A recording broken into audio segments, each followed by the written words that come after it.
지혜의 향기 순서입니다. 최근 가정이 무너졌다고 한탄을 하시는 분들이 정말 많아요.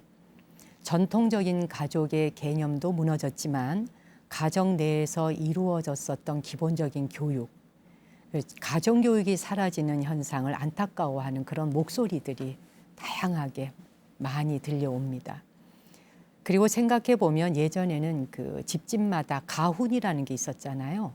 꼭 뭐 부잣집이라야 가훈이 있는 게 아니라 초가상간, 오두막집이어도 가훈 하나 정도 이렇게 써서 액자에 걸기도 하고 그랬었는데 그 집 가운데 가훈을 걸어 놓은 온 가족이 함께 그것을 새기면서 실천하려고 노력했던 그런 소중한 전통이 있지만 지금은 그것조차 보기가 힘들어졌습니다. 세계적인 명문가에서는 반드시 그 가훈을 세우고 그 가훈을 통해서 자신의 가문을 그러니까 명가로 만들어가는 거죠. 오늘 지혜의 향기에서는 우리나라에서 명문가로 손꼽히는 경주의 최부잣집의 가훈을 소개해 볼까 해요. 권태성님의 가훈이 명가를, 그러니까 명문가, 가훈이 명문가를 만든다라는 그 책 중에서 골라봤는데요. 굶어 죽는 이가 없게 하라, 이 부분을 소개해 드려 볼까 합니다. 한번 들어보시겠습니까?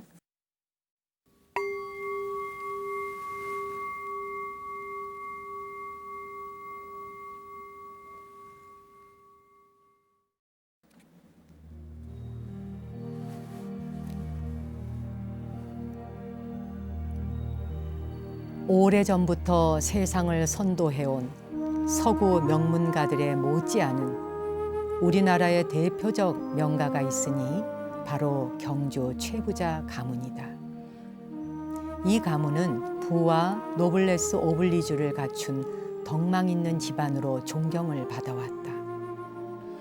옛말에 3대 부자가 없다는데 경주 최부자 집안은 300년 동안 만석군 부자로 살아왔다.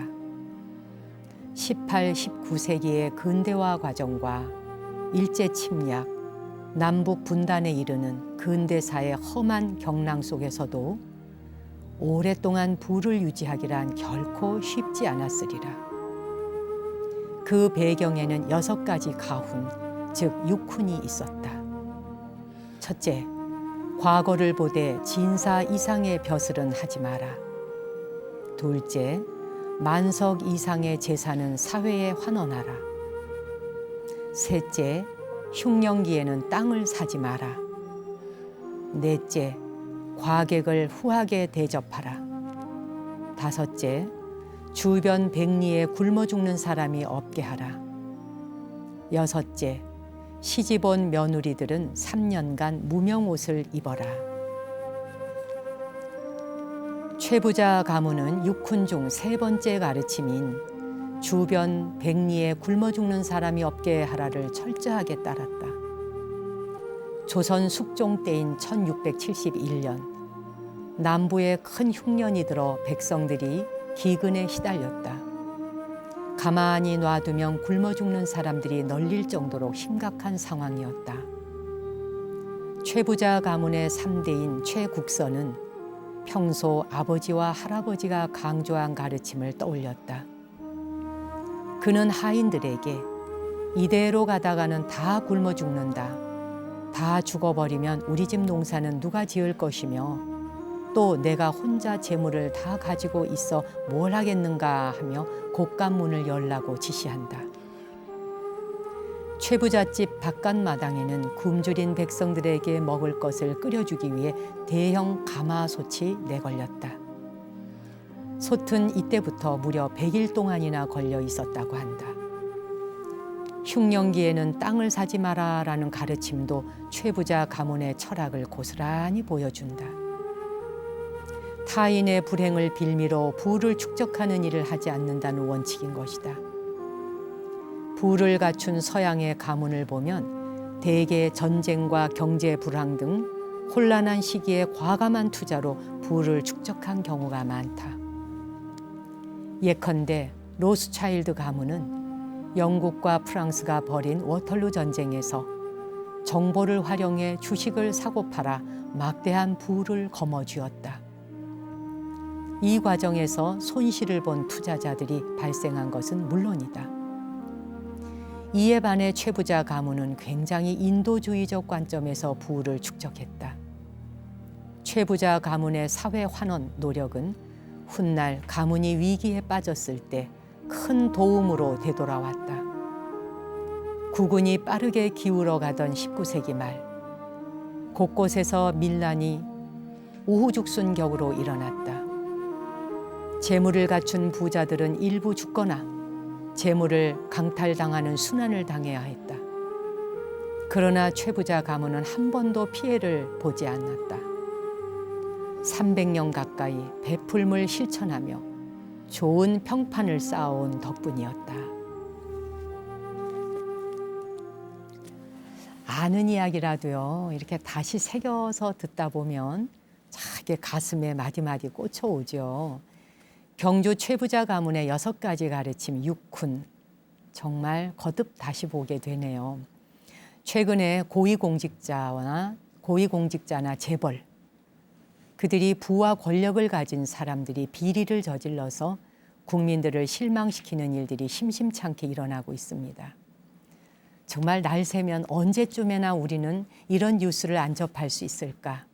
언제쯤에나 청렴하고 정말 올바른 정신을 가진 그런 공직자들을 우리는 가질 수 있는 국민이 될 수 있을까? 그렇게 한 번, 두 번이 아니라 수도 없이 되물어보게 되죠. 최부자 가문의 가훈처럼 가진 자가 더 가지려고 하지 말고 욕심을 내려놓고 덜 가진 사람들에게 베푸는 마음이 있다면 이런 일은 일어나지 않겠죠. 인간의 욕심은 끝이 없고 한이 없어서 이렇게 세상은 발전하고 눈부신 변화를 하고 있는데 어째서 인간의 마음은 한 톨도 한 척도 달라지지 않는 것인가 하는 생각을 하게 되죠. 아무리 부자라도 3대를 넘기지 못한다라는 속담이 있을 만큼 부라고 하는 건 쌓기는 힘들지만 그게 지키기도 힘들다는 겁니다. 하지만 최부자 가문은 무려 300년 동안 12대에 걸쳐서 만석 이상의 부를 유지했다는 겁니다. 그 비결은 바로 베푸는 데 있었던 겁니다. 12대를 300년을 유지하는 부다. 정말 3대를 이어가기 어렵다는 그 부. 가진 자가 더 가지려고 하다 보니 다 상실하게 되는 거죠. 일시에 다 잃어버리게 되는 거죠. 그렇게 잃어버리느니 베풀어서 모든 사람이 골고루 다 같이 복되게 살 수 있도록 해놓으면 내가 어려울 때 그들이 또 나를 도와주는 거 아니겠습니까? 그게 바로 곳간에 창고 저장해 놓는 것과 뭐가 다르겠습니까? 온 세상 사람들, 국민들의 곳간이 우리 집안 곳간이다 생각했던 것이죠. 최부잣집은요. 실제로 최부잣집은 10대에 걸쳐서 흉년이 들 때마다 수입의 3분의 1을 빈민구제에 쓰도록 내놓았고 12대 후손이었던 최준이라고 하는 사람은 일제강점기에 상해 임시정부에 막대한 자금을 지원하기도 합니다. 당시에 이 최준 선생은 전 재산을 담보로 독립운동 자금을 조성하기 위해서 산업은행의 전신인 조선식산은행에 빌린 돈이 그 당시에 35만 원이었다고 합니다. 지금의 가치로 보자면 200억을 빌린 거죠. 자기 전 재산을 다 잡히고 그리고는 200억 가까이의 돈을 빌리게 됩니다. 그런 큰 돈을 빌려서 독립자금으로 내놓게 되는 거죠. 자신의 부를 개인의 것으로 여기지 않고 나라를 구하는 일에 선뜻 내놓을 수 있다는 것. 쉽지 않은 일이라 하지만 한치 생각 하나 뒤집어 엎으면 바로 거기에 길이 열리는 거 아니겠습니까? 이분들은 바로 그 돈이 가는 길목을 알았고 삶의 가치를 알았고 돈은 어떻게 쓰여져야 되는지를 체질적으로 정말 DNA 안에서 저장이 되어 있었던 거죠. 돈이라는 건 돌고 돌아서 필요한 곳에 쓰임이 있도록 잘 사용하는 것이 중요하다 하는 것. 그거를 알고 있었기 때문이죠. 마침 다음 주에 나무 아래 앉아서에서 방송될 가을 특집 방송이 경주에서 촬영을 했습니다. 최부잣집을 직접 제가 가보지는 않았지만 경주 교동에 위치하고 있는 최부잣집의 모습을 그리고 당당하고 기품이 있는 고택의 가을도 담아서 이 시간에 전해드릴까 합니다. 이 최부잣집 이야기를 하다 보니까 지금 이 시대에 그 부자들, 부를 누리고 있는 사람들이 최부잣집의 이 6가지 육훈 정도는 아니라 해도요. 이 중에 뭐 한 2개만이라도 지킬 수 있다면 얼마나 좋을까. 지나가는 과객, 손님이 있을 땐 후하게 대접하고, 그리고 주변 백리에 굶어 죽는 사람이 없도록 하라. 이 말은 뭐 정말 압권입니다. 돈을 가진 부자가 이런 생각을 가지는데 어떻게 하늘이 안 도울 수 있겠습니까? 이런 사람은 망할 수가 없는 거죠.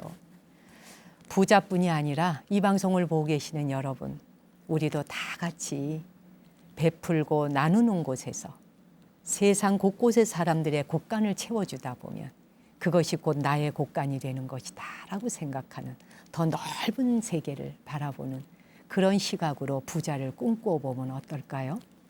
어렵다고요?